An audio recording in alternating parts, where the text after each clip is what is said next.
Бүгін сіздермен қысқа арналған ең дәмді салаттың рецептімен бөлісетін боламын. Видеоның соңына дейін қарап, менімен бірге жасап көріңіздер.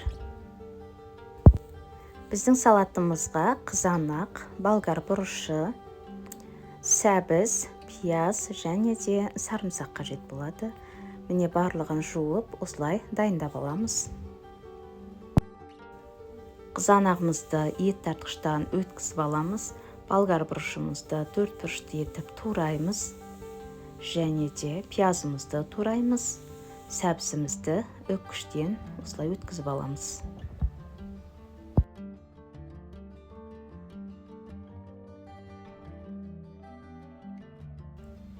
Ыдысымызды қыздырып, үстіне 1 кеседей май құямыз.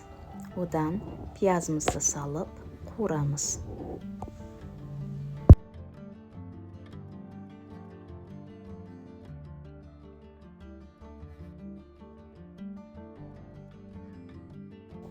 Пиязымызды 2-3 минуттай қуырғаннан кейін үстіне болгар бұрышын салып қуырамыз.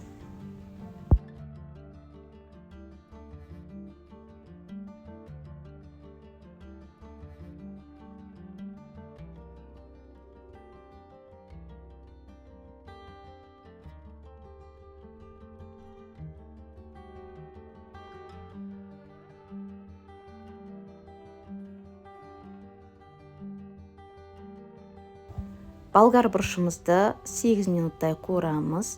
Одан үккіштен өткізілген сәбізімізді салып қуырамыз.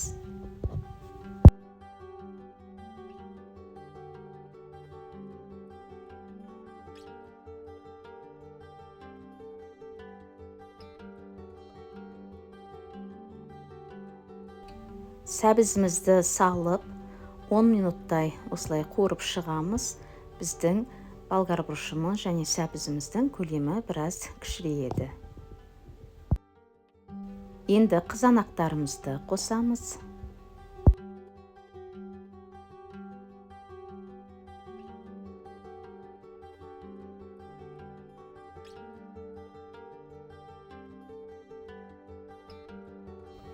Барлығын араластырып, бетін жауып, енді қайнағанын күтеміз.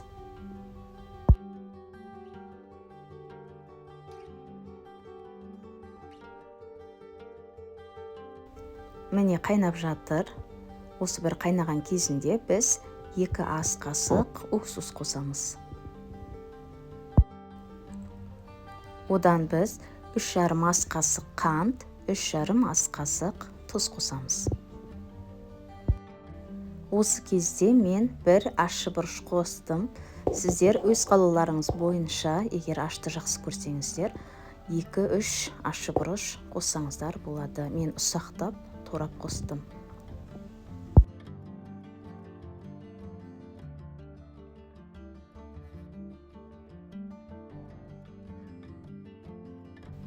Дәм беріп тұру үшін лавр жапырағы мен қара бұрыштарымызды қосамыз. Жалпы біздің қыстық салатымыз 40 минут қайнайды. Біз пісуге бір 20 минут қалған кезде сарымсағымызбен ас көктерімізді салып, бетін жауып, тағы бір қайнатып аламыз. Міне содан біздің салатымыз дайын болады.